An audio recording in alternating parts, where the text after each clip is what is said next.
Welcome to our extraordinary agents and investors from across the country. Today is Thursday, September 21st, 2023, and this is All the Leads Mastermind podcast number 447. Going to have some special giveaway for our 500th podcast next year. I don't know what it'll be, but we'll think of something. I got nothing today, Bruce. What do you have? I want you to say it's 447 and you're already thinking about the 500th. Yeah, That's a year away. Yeah. Future pacing. That's next October. Yeah, exactly. We got to prepare for it.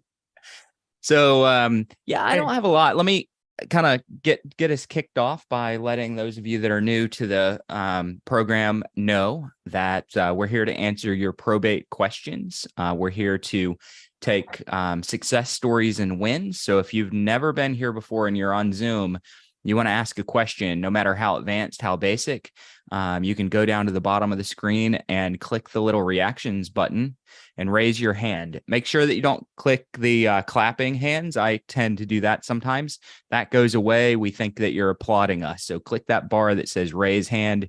We will call on you. You can ask your question live. If you're shy, or you are in Facebook Live or YouTube Live watching the stream, you can chat your questions in. We'll be monitoring those, and they'll come over to the coaches to help answer those questions. But we are here for you guys.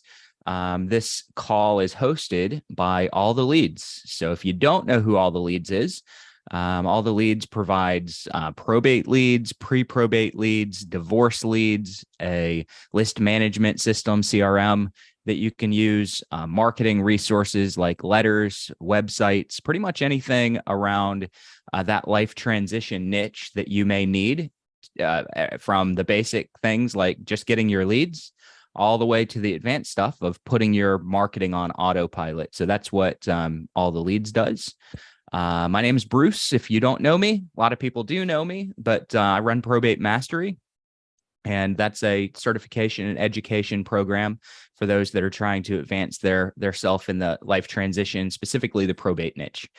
I already see a couple of hands up.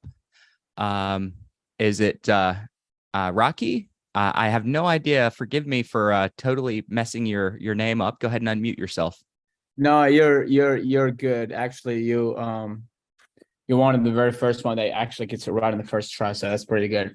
Really? Yes. Yeah, that's awesome. So thank you for hosting this, guys. And my name is Rocky Zidane. I'm based in the Atlanta market. I specialize in buying a lot of probate leads, but I just not quite sure. Can I ask a question related to probate or just related to all the leads? Probate. Okay. So yep. I've purchased probate leads like all the time. Like we lock up by like 4 or 5 contracts a month, and sometimes takes a month, 2, 3, 4, depends on the county here in Georgia to close the deal. Right? We have one where a friend of mine was on a will of his friend who passed away, and it was not done properly because that person, the deceased person, did not have an attorney or anybody else write the will properly for him, and he didn't have any relatives. Like he has nobody. And that being said, he in the will he specified, let's use James as an example. So James is in the will, right? But the deceased person said, hey James, take care of my house and my flowers because I love them like my children. So the judge, when we come to purchase this property, the judge said, you can't technically sell the house because he didn't say the house is yours. He said, take care of the house. Now, fast forward, doing some digging, the only thing that we were advised to do, and advice only, of course, is to just hang on for at least 6 months and then appeal or like appear in front of the judge and say, hey, this house has causing damage to us financially more than anything else. So it's kind of like a hardship situation. We want to sell. We don't want to be a part of this anymore. What are your thoughts on that one? Tim, I see your mouth moving. I'm not sure if you're talking to the room or if you're talking to someone else. I'm curious if you have something.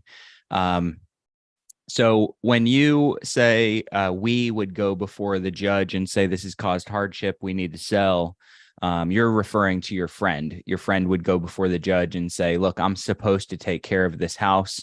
It seems evident to me. And this is, I'm not saying that it seems evident to Bruce, me. I'm saying your friend would say it seems evident to me that he wouldn't have asked me to take care of this house with no heirs indefinitely. The intention behind this was that the house would pass to me. Otherwise, why would I be taking care of it? Correct. Just cutting the grass for the next 50 years until I pass away. Right. So to me, there's evidence of intent, and in 6 months, if no heirs are found, you probably need to show that there was an effort to find heirs. You say no heirs, you probably need to document and list out an effort that you've taken to locate heirs. So I called, I did a skip trace on such and such a date. I called these 5 phone numbers. I emailed these 5 people. I knocked on this door. I sent these letters. This is what I did to attempt to locate an heir. No heir was located. And because of that, I believe that the intent of my friend, the decedent, is that I receive the property. So I would certainly do that and wait 6 months, but I would also be participating in some due diligence to try to locate other heirs. Now, it doesn't sound like any are going to be located, but you want to show the court that you weren't sitting there just waiting on your chance to appeal, that you were proactively trying to find someone else and you weren't able to do so. And because of that, that's another reason that the judge should award the property and honor the will, even though it was poorly drafted. Lovely. No, that's actually really good. Because that rather than you, like you said, wait on the sideline, just wait for the right opportunity for us, show the judge that we actually did some digging. No, that's actually really good. That's really all I have, because I'm very familiar with the probate deals, but this was very new to me. So I truly appreciate the advice. Yep. Coaches, Rocky, anybody else have anything?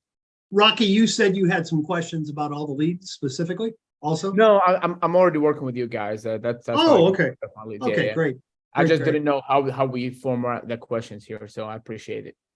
Perfect. I have actually a question. I mean, is there a limit to how long the court can take to transfer the property to somebody?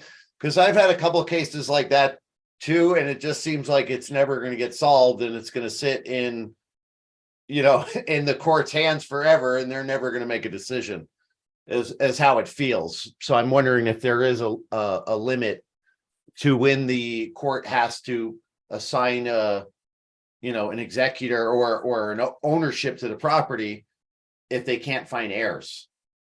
Is there a mortgage? That's another follow-up question. Is there a mortgage? Let me let you unmute yourself again. There you go.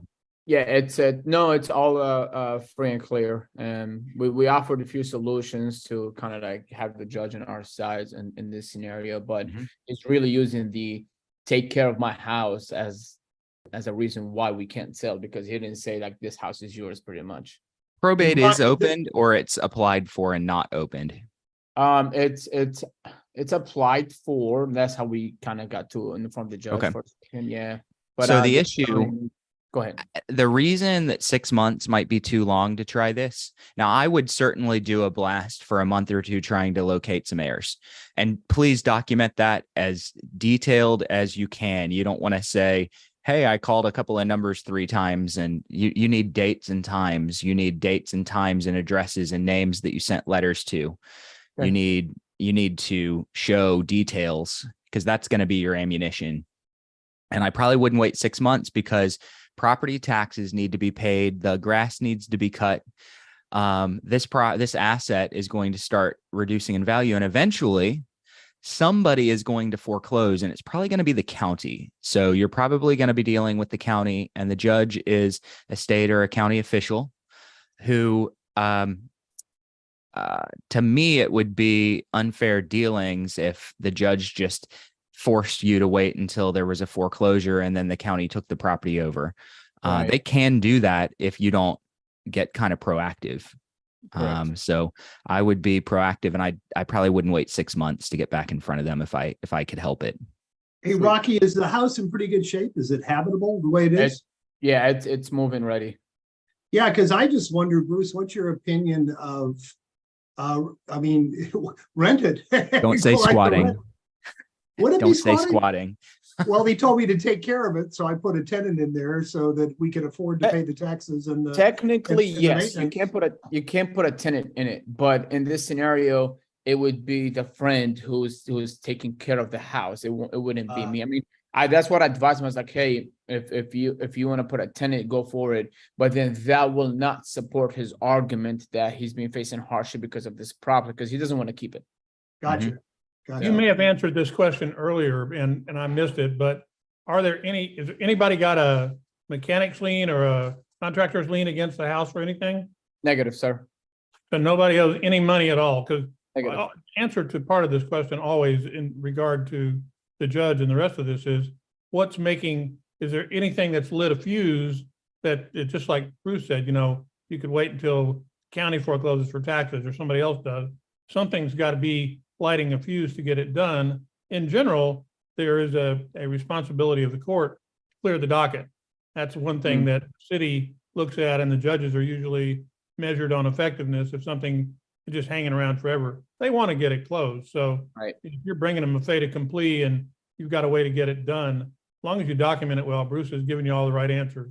Document everything you've done. You've tried to get everything done you can. Your Honor, let's get this over with. Mm-hmm. Copy that. Yep. Thank you all. And Rocky, it's a good example of the importance of using an attorney when you draft your will. That's Absolutely. Attorney told me a long time ago, he's actually my best friend. I've known him for many years, but he said, if you're going to do something yourself, make sure that everybody's intentions are clearly stated and there's nothing ambiguous. And, boy, you got a very general statement there. Take care of the Right. flowers. What does that No, mean? I strongly agree with that. It's like I mean, I can paint my house myself, but I'm just gonna hire the expert to do it because they do it right and they do it fast and they do it correctly. And that's why, I mean, a lot of people worry about that $900 to $1,500 upfront fees for an attorney to do it, not knowing that they're gonna cost their family $5,000-$10,000 at the end if anything happens, God forbid. So yeah, I see what you're coming from. Yep. Exactly. Perfect. All right, thank you all. All right. Thank you. Appreciate the question. That's a doozy and a good question to start off. Anybody else that's ever dealt with that, that has successfully dealt with a situation like that, raise your hand. We'd like to hear from you guys. For now, I'm going to go to Dwayne. Dwayne, go ahead and unmute yourself. How are you, my friend? Thanks. Thank you. Appreciate it. A comment and a couple of questions. Yesterday in the mastery session, Bruce, somewhere in your presentation, you mentioned someone named Aaron Wittenstein, who's number 445, recommended. I went ahead and listened to that recording last evening, and what a wonderful presentation that Aaron, and that whole thing was. Anybody within the sound of my voice, if you're not sure or haven't listened, go look it up. It brings balance, at least to someone like myself, who's always looking for ways to say which needs to be said and so forth. So anyhow, the other thing is that last evening I was speaking with a former client / friend of mine from many years ago, and he had called to give me a name of someone who may need some real estate help. And we were talking, and he told me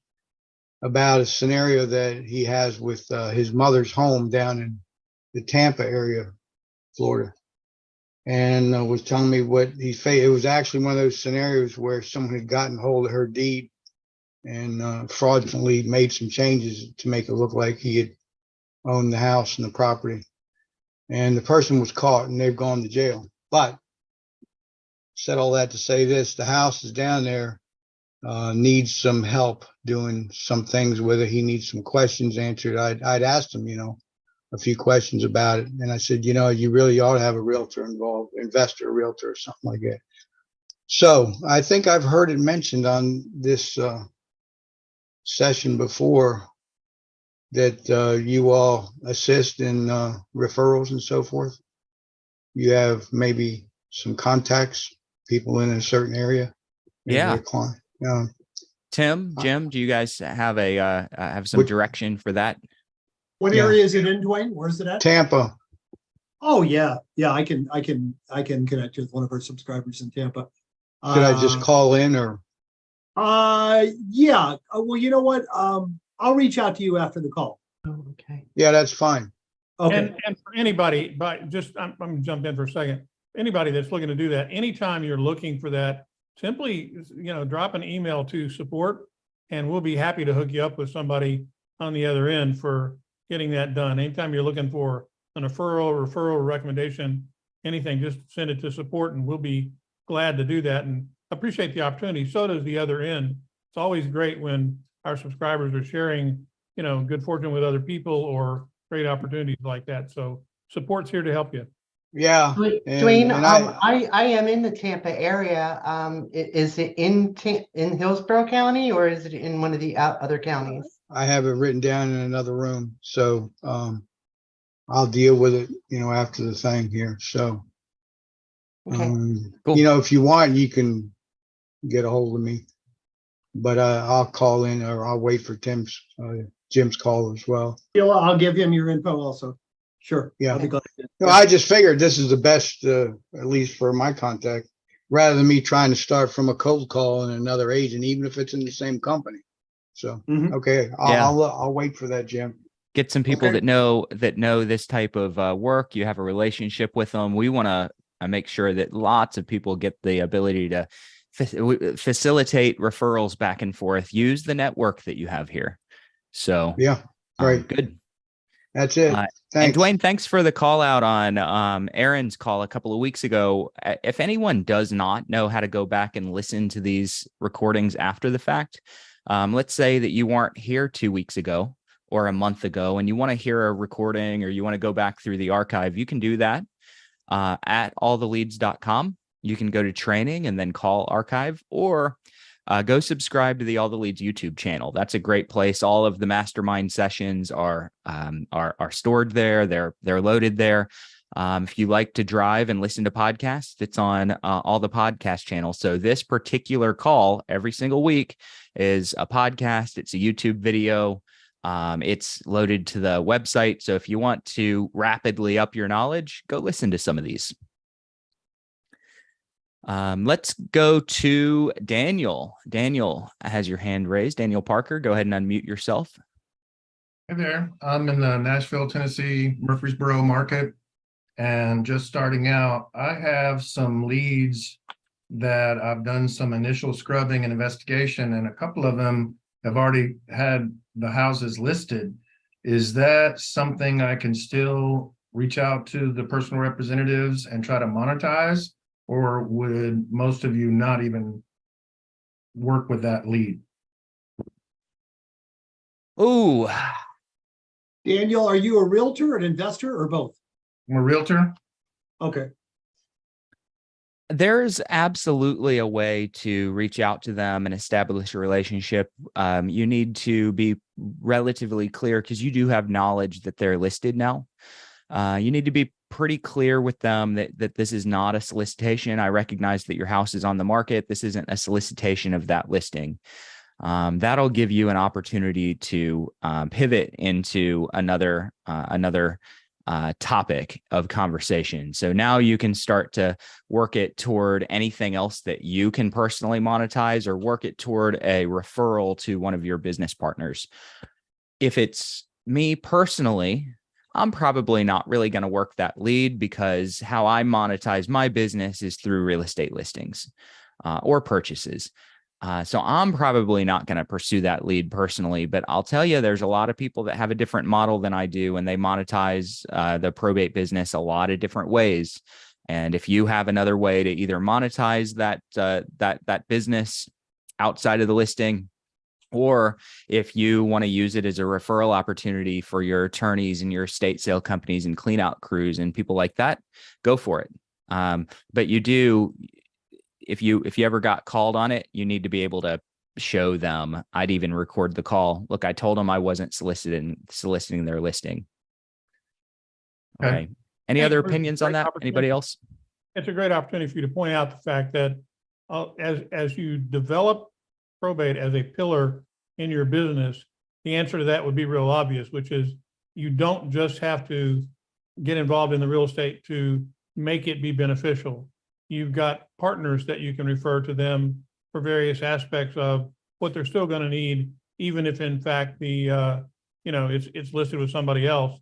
There may still be stuff in it, and that needs to get moved out, and it ultimately still is the choice of the PR as to who's going to do that.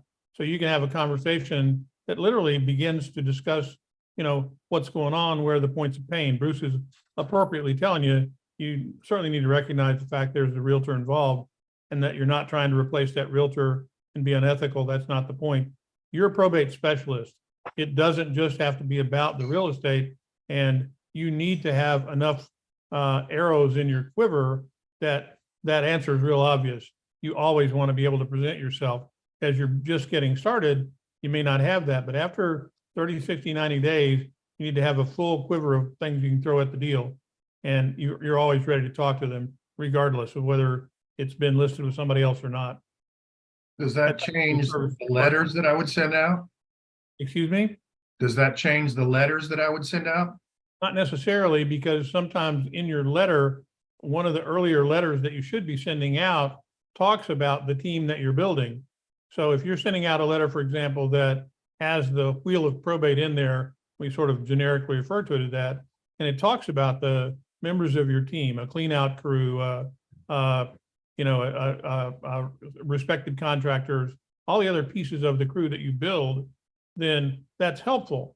And you just need to talk about it. And you can still say, of course, if there's real estate involved, we would have been interested. That's a generic. If you know that it's been listed, most of the time, what will give you a way out with that, and most people refer to it in the bottom of their letter, is that if you have real estate and the property is already listed, this is not a solicitation to list the property. And you should probably be putting that in there anyway.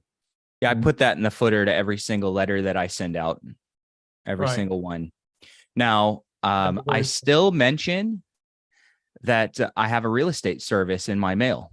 I am still mentioning that I have a real estate service. I'm focused more on the concierge type, and I still hit real estate service, because I can show that I didn't single out that person. I can show that because I'm sending mail to all my other leads as well. Then I get myself covered with that little disclaimer at the bottom in the footer. This is if you're listed, this isn't a solicitation. You never know. They might not like their agent. They might fire the agent. Their listing might expire. So you still want that real estate plug in the letter in case they don't go anywhere with the listing. And they might come back to you in 3-6 months. But make it more about the concierge service, especially when you know it's listed. One other point just about that is that it is not uncommon in probate for the listing agreement to be a shorter duration than a normal one. And the reason why is that oftentimes the person that's doing it is maybe the friend of the family. And it's like, well, okay, listen, I hear you. I'll let you do it for 30 days, but I may have another. They're trying to be nice, but not lock themselves down. So they may have a real short-term listing agreement with the person that put it in there. So by the time they get your letter, they may be ready to, get rid of Uncle Fred and move on to a more professional approach. So again, like Bruce said, make sure it's in there, but you never know what you're going to run into. Mm-hmm. All right, thank you. So guys, even as a coach, I still have a lot of questions from you guys. So what's the, and I encourage everybody to ask your questions, because again, nobody knows everything, but other than the real estate, because again, I'm of the mind of Bruce, I would move on immediately. I'd be like, okay, well, I was, 1 day short, but I know the next lead that is going to answer, I'm going to be right there on time and I'm going to get that deal and I'm going to make money. But other than monetizing the real estate, what other ways would you monetize the deal through a third party? Because most of the people that I refer, I'm not getting paid. I'm not getting a kickback. And Mhm. maybe I should start asking for that. But what would be the best ways to monetize? Yeah. Couple like that. Yeah. Couple of ways. Number one is you could use use that as a referral source, and then you could potentially go to your referral partners, your team members, and you could ask them to contribute to kick in as partners on marketing. Just imagine you're doing 10 mailers, and maybe you have someone on staff that does cold calling, and maybe you're doing websites and Facebook advertising, and you're doing all these things, and that stuff costs money. What if your vendor partners kicked in half of the expense of marketing? Now all of a sudden your marketing dollars go a lot further. So if you're using that as an opportunity to refer, even though you're not going to get the listing or the purchase opportunity, and you're giving referrals around, your partners, when you ask if they'll contribute to marketing, they have a high likelihood of saying yes. I've also bought cars, golf clubs, all kinds of things out of an estate. And a lot of them were tied to listings that I was taking, but that doesn't matter. There's plenty of things that need to be sold and things that you can invest in out of an estate that aren't always tied directly to the house. How else could you I have an monetize? RV that the seller wanted to give me. I was like, no, that's okay. But but you're right. There's a lot of other items that can be. Yep. And Bruce, Winston just mentioned cash advance. Cash Obviously. advance. Yes. Yeah. Wow. I can't believe I missed that one. You could go through Probate Cash. You can do that straight through our website, or if you get a website with all the leads, you could get people to apply for a cash advance there and get a commission. You could actually charge for your concierge service. So you could say, hey, for $1,000, I'll take care of all this for you. Do I do all these things? No, I know people that do, though, and they have successful business models around it. So, all right. Matt Harris had his hand up. Matt, did you push your hand down? No, Matt's hand is up. It's blending into the picture over his shoulder. Oh, okay. But Matt, before I call on you, I want to answer Cindy's question that came in through chat.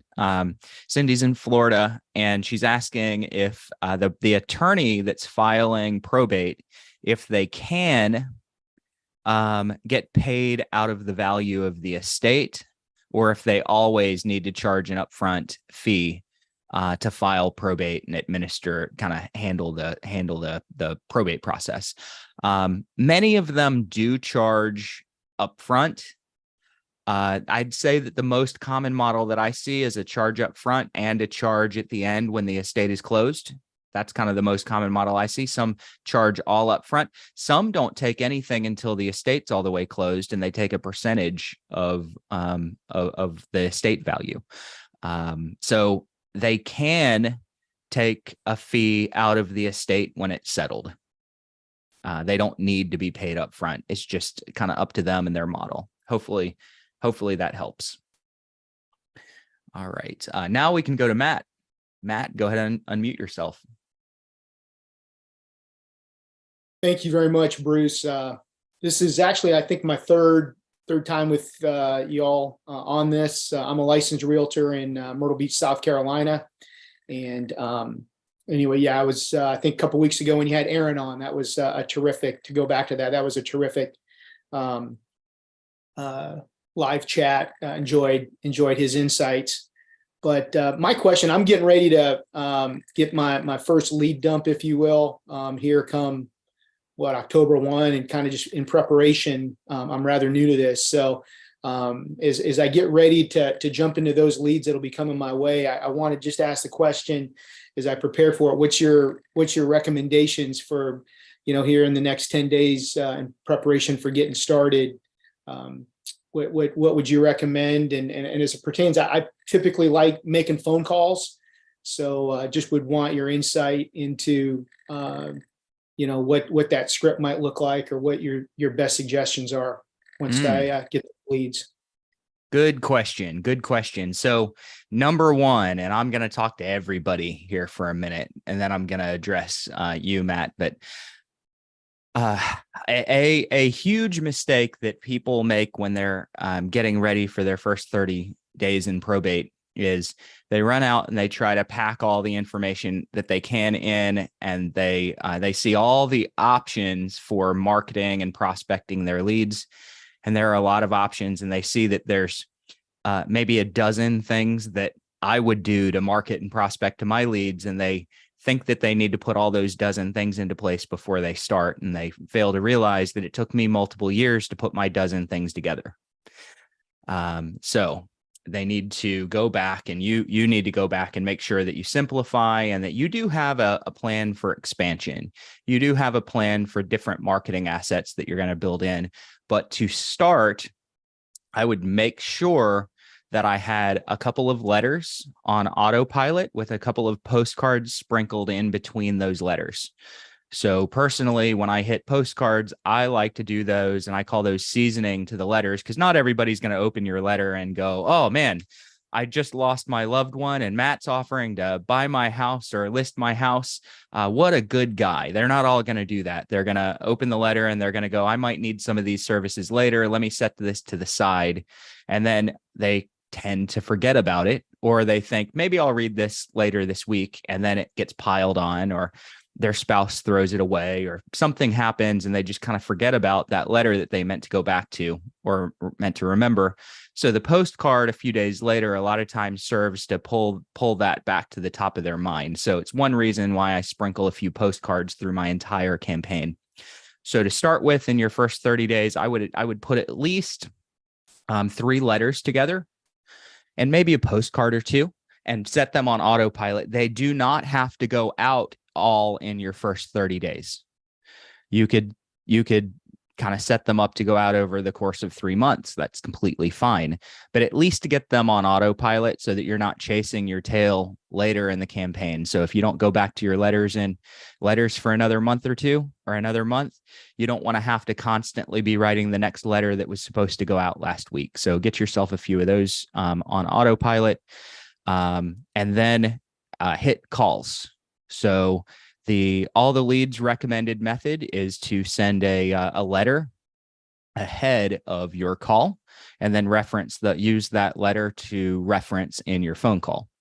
I think that there's plenty of techniques that you can use to call without a letter, or call before. Let me say call before a letter, but it certainly helps your call when they say, who are you again? And you repeat, oh, my name's Matt Harris. I'm with XYZ Probate Solutions. As a matter of fact, you might recognize me from the letter that I sent a couple of days ago. Okay, so it's just a warm way to pattern disrupt their interruptions or their resistance to that initial call. Now, if you're going to mail, you should probably have a website. I'm not here to try to sell all the ancillary stuff for all the leads, but I don't like to mail if I'm not sending them to an online presence, because people aren't always ready to respond to your mail right away. Sometimes it takes months for them to respond to mail. So give them something, a way to be able to go check you out covertly if they're not responding to you right away. So some kind of a digital presence, direct them to do something, visit a website, check a blog out, something like that. Now your call, you've got a couple of different approaches. You could open the way that Aaron did a couple of weeks ago, where it's very real estate forward. Hey, I was looking for so-and-so. My name's Aaron Wittenstein. I'm actually a realtor. I was calling about your probate process. I was wondering if you guys might be selling 123 Main Street. Direct to the point. There's no confusion or ambiguity there. That works for a lot of people, and you're going to have to judge it on your personality and style, but you're also going to need to be able to judge the temperament of the person that answers the phone as well. Okay.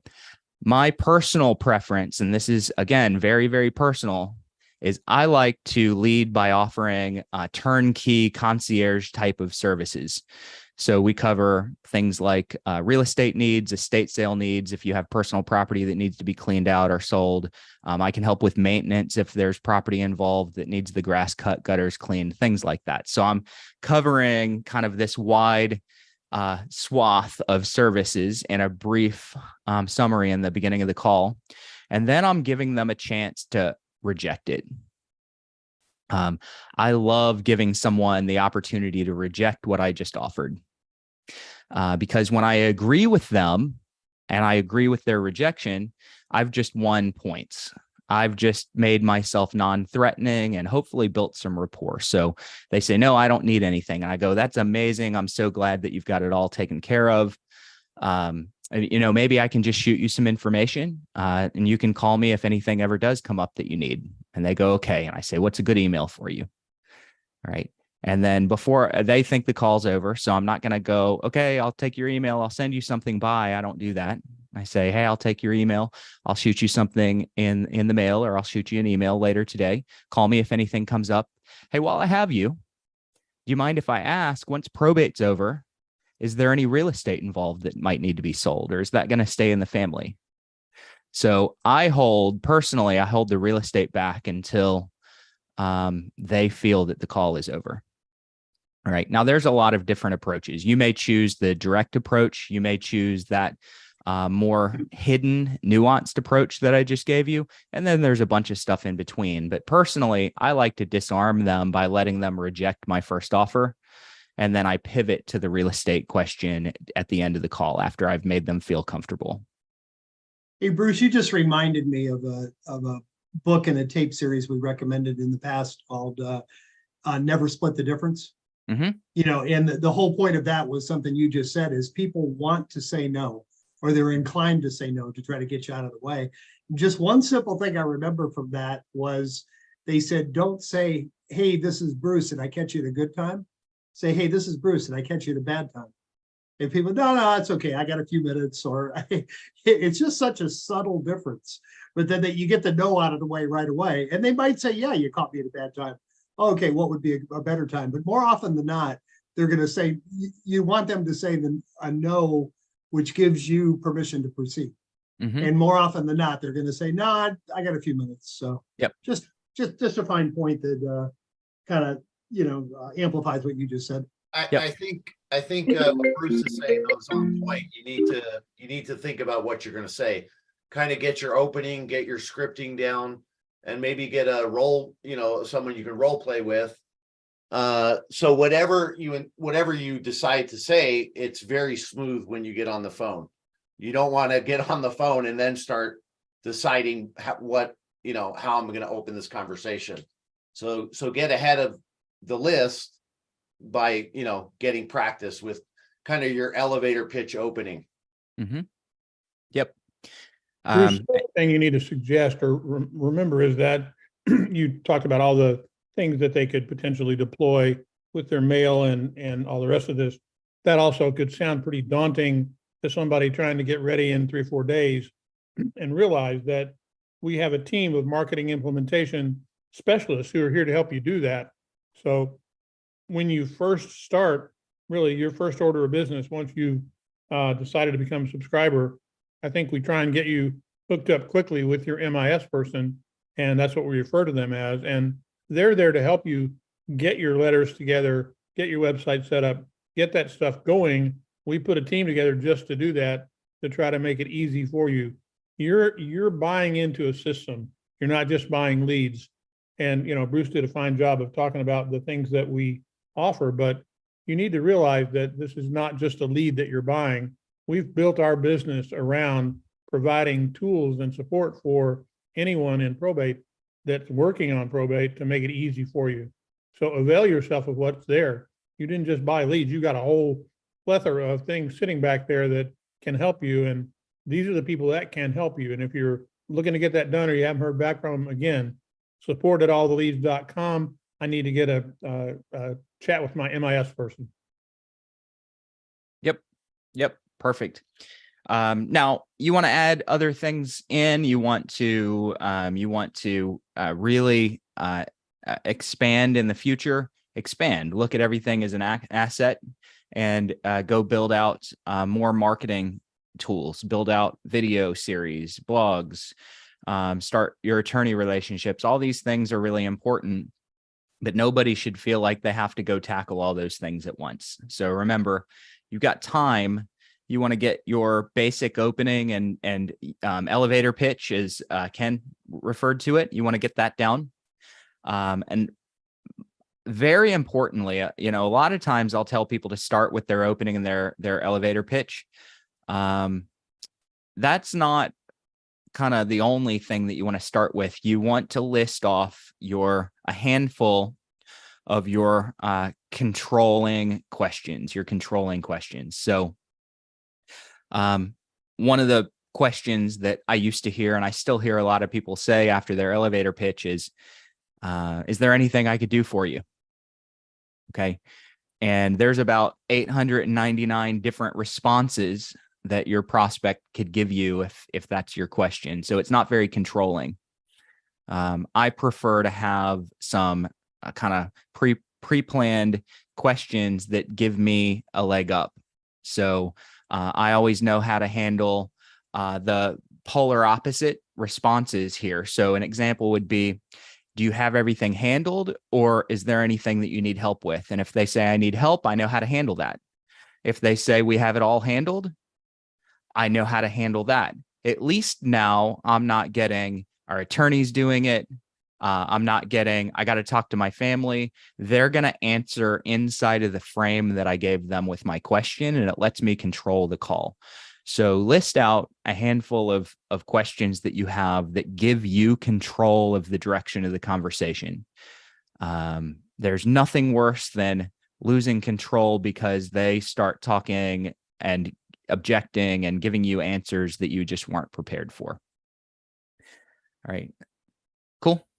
Yeah, Matt, I would say schedule a coaching call, because all the other marketing, I mean, it's fantastic. I mean, I send my letters, of course, I have the website, but other than that, I just love being on the phone. I mean, so schedule a coaching call and let's talk about strategy. Again, everybody has their own opening. I'm very actually indirect. I want to establish rapport before I even give my offer, because I feel strongly if I can establish rapport, then they're going to be much more open to talking to me about my offer. They see me as a more of a human being. So the first thing I ask is, like, once I get the call open, is, how are you doing with the loss? And if they will open up to me about that and I can relate with them, then when I do pivot to my offer, it's received so much more openly. Good. It's great. Good. It's great stuff, gentlemen. I appreciate it. Thanks, Appreciate all the Matt. feedback. You're going to kill it, man. All right. Steve Carney, how are you? I am doing well, Bruce. So you and Ken have largely covered what I was going to say when I raised my hand about, 10 minutes ago. But the point about, yeah, they got it listed, and you certainly don't want to step on another realtor's toes.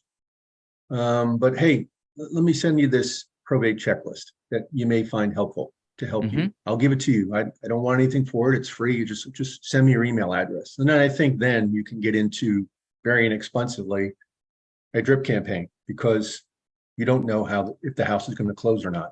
Obviously, if they have it listed, they want to sell. And they got to sell to somebody. Fracture closings are still around 15 to 17%. People are walking away. You don't know. So the idea that you can establish rapport, or, hey, what's one thing I could take off your plate today? Like I said, a move out crew. I know somebody, I can have them call you, and you work directly with them. And that's it. Because if they have your letter and they have the checklist to kind of help structure how they're going to do this as they're going through, emotional time, that's something you've given. You've just provided value. You're not asking for anything, but you're kind of in the background. And then who knows? They get to the point where they're stuck. You're sending a drip campaign of emails, they pick up the phone. Or I think what you said, maybe you follow up in a month or so with a postcard. Hey, how's everything going with your probate process? Leaving it at that. That I think, still, because it's still a lead. I wouldn't write them off. completely. I think that, and you don't have to put a whole lot of time in it. It's a matter of just setting it up, automating it, and it's pretty doggone passive. And, when you can make an annotation too in the CRM, hey, this thing's been listed after, you find out, hey, you list for how long? 90 days? Yeah, I hope you sell your house.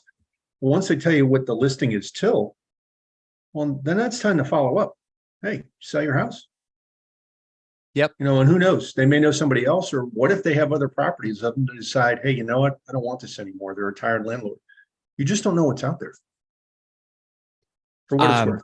I no, great answer. And I'm gonna call you on something. I'm not really calling you on it, but you said you're not Sure, you asking call me for out. anything. That's You're fine. you're not taking payment. You're not charging. It's free. I would argue that you are charging. Okay. And their payment is the permission to communicate. Right. That's their payment. Their email. Sure.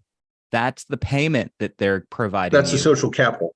Yep. An email is gold. Right. An In email terms is of marketing. gold. Yep. Yeah. Too many people, they think that the only form of payment that they can take from someone is getting that listing appointment or that appointment to go look at the house to make an offer. And not everybody's ready for that yet. Right. Fall And when back others have to, moved on, you're there. yep. Fall back to an email if they're not ready for it. Fall back to an email. Just offer to send them something free or some information so that they can call you later, and then take the payment of an email and then start marketing to them. It's just an Right. extra form It's of less marketing. intrusive. And it's like Ken said, it's about establishing rapport. Hey, they're providing value. They're not trying to push me into a sale. This may be the person I need to work with. Or, if they know somebody else who's maybe in a situation, hey, I know this guy, he was really good. He helped me with this stuff. He didn't charge me anything. He may be able to help you. You don't know. Yep. So, and the final thing I got to say, because Winston's on, I got to say good morning, because he always says good morning, even though it's the afternoon here on the East Coast. Yeah. Sorry, that went over my head. I got it. I know you Good got morning, it. Winston. Ken. But there's different styles, but I think personally, where I'd focus my energy is having objections ready. If somebody says I'm talking to a realtor, I mean, if they're already listed and that's a client that you want, which means they're going to be reasonable about their list price, the home probably is going to sell. So, I mean, again, if you find success, talking to people that are already listed, fantastic. Again, different models for everybody, but I think you should have your objections ready if somebody has a realtor ready that they're talking to and not necessarily listed with. And that's where I try to find the pain points. I got an appointment the other day. The seller, his pool was empty. So they were like talking about putting the house on the market and letting it sit there. And I go, that's a terrible idea. Like, if you're going to leave the pool vacant or empty, then call in the investors now and sell it immediately to an investor, because otherwise you're sitting out there for no reason in the slow time of the year. So you got to find their pain points, find out how you can better serve that client than the other realtor they're talking to. And that's how you get the appointment. I spent 2 hours with that gentleman. I'm like 95% sure I'm going to get the listing because I built rapport, but then I offered him a better solution. Mm-hmm. Awesome. Cool. Great responses all around, guys. Let's go to Daniel. Daniel, good to see you again.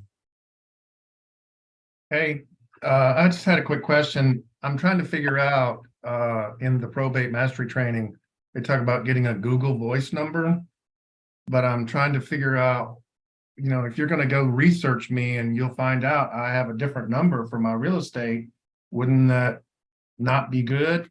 So I'm trying to figure out, do I use my regular cell phone that I have for my real estate business, or do I need a Google Voice number?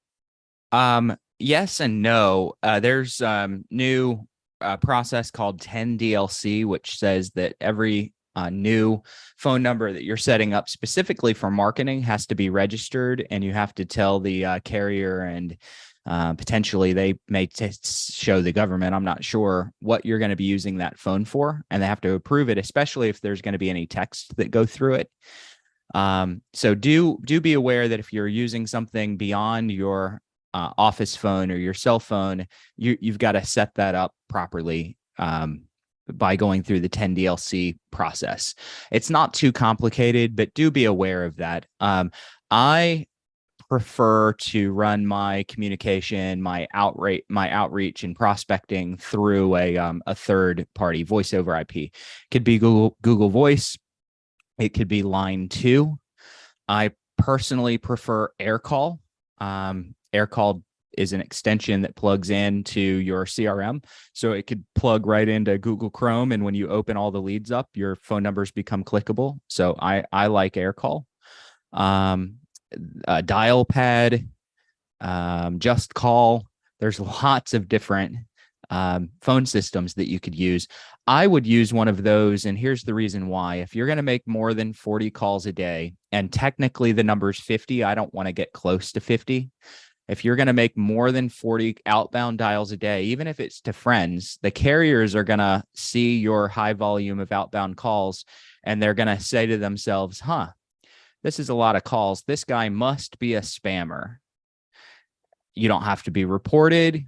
Nothing bad has to happen. They just see a high outbound volume of calls that happen pretty consistently on a day-to-day basis, and they will flag you as spam.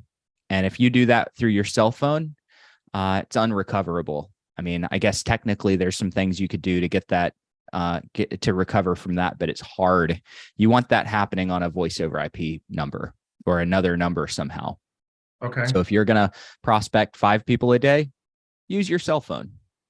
If you're going to prospect 40, go get a voice over IP number. Google Voice is not my favorite. It is free, by the way, so maybe it's going to be your favorite. But it's not my favorite, mainly because when someone calls back in, it usually says, this is Google Voice, please state your name, and I'll lose people there. So I just get more customization when I've paid for a phone line. Only thing I want to add is don't sign a long-term contract, whatever you do. And I'm telling you that because in some reasonable period of time coming up, you're going to get the opportunity to potentially get a voice over IP system fully integrated with the things that we're offering. And I would have to be stuck in a long-term contract. So it might cost you a couple of bucks extra a month for whatever you get, but take the monthly payment option rather than the annual to save a few bucks, because we're looking real hard at doing that, and providing it for you and giving you some dial capabilities and things like that to interface directly with your leads and make it even easier on you. One of the best systems that's out there that's really good, especially it's not a power dialer, but a really good, well reputable system is Ring Central. People have used it. I made the mistake with them of setting up 15 phone numbers in Ring Central at $45 a piece. And without knowing it, I got into a 3-year contract. So definitely be careful with some. And it was a good system. So I'm not bad mouthing the system, but you got to be careful. You got to make sure you're not getting locked into something really, really long term. None of the systems that I just named lock you in for that long. So. Okay. And then a follow-up question. I think it was Kent was talking about coaching on how to make the calls. Do you guys have any of the live calls recorded that we can go listen to, or how a first contact call might go? Yeah, there are a lot of older role play calls on YouTube. I don't know if they're in the podcast channel or not, but if you go to YouTube, all the leads, and then look at playlists, you're going to look for the role play playlist. And they are a decent amount older. None of them follow the system that I or Ken teach right now, but they're still good. There's so many ways that you can handle a phone call. Just because I use one way doesn't mean that that's what is going to work for everyone and that that's what everyone has to use. And the same with Ken. We've got our processes, but those role play calls ran for a long time and they're really, really good. If you're in probate mastery, then you may want to look at the interactive upgrade and do the role play calls that are live. Also on Facebook, if you're in our mastermind group, and you should be, just pop in there and ask if anybody would like to work with you as a role play partner. And you can be bouncing them back and forth with somebody else who's doing the same thing you are. That's a great way to learn. Mm-hmm. Daniel, I know Aaron Wittenstein does that on a regular basis. It's kind of an accountability thing with him. He's always got 5 to 10 people that he prospects with. You know, he mentioned that on the call, so you might want to reach out to him. He's very generous. I'm sure he'd probably be, you know, willing to consider letting you into that group. There's a whole bunch of people on the Facebook also. So no, I think that's a great idea. Reach out to Aaron, but there's a lot of people on Facebook looking to role play too. Hey, Bruce, Daniel, do you have another question, or you're waving goodbye? What was Aaron's last name? How do I look him up? Wittenstein, and Wittenst, Wittenstein, by the way. It's like Frankenstein. Yeah, he gets called Steen, but it's Wittenstein, Stein. And he's in our Facebook group. I'm sure you can find him, or just go to the Facebook group and ask for Aaron. Okay, thank you. As a follow-up to that, Bruce, and as an answer to Paul was asking, where does he get the probate checklist? And you may have a different answer, but one thing that we haven't talked about in a long time, we have an incredibly robust search feature on our website. I think a lot of these things you're asking us, where's the probate checklist, role play calls, if you just go to allleads.com, put it in the chat bar there. It's kind of like Google. You know, you may have to play around with it, but you'll find many times that we've touched on that on these calls. And like Bruce said, some of it might be 8 years ago, some of it might be more current, but the essence of what you're going to find there hasn't changed. And Bruce, do you have a different answer on where to find the probate checklist? Probate checklist, go to your MIS, your marketing implementation specialist, or go to support, the chat bar when you go to alltheleads.com, and they can get you set up with how to access that. Perfect. Boys, it's that time. It is time, and at perfect timing. No hands up. Anything you need to address in chat, Bruce, before we go? I don't think so. I don't believe that I missed any questions, guys. If I did happen to miss a question of yours, I apologize. We'll try to address it ASAP, but I don't see any that I've missed. So appreciate everybody being here. All right. Well, I'm going to close it the way I always do, with an extra little challenge. I want to thank each and every one of you for being here, particularly thank Rocky and Dwayne and Matt and Daniel and everybody who actively participated. And Steve.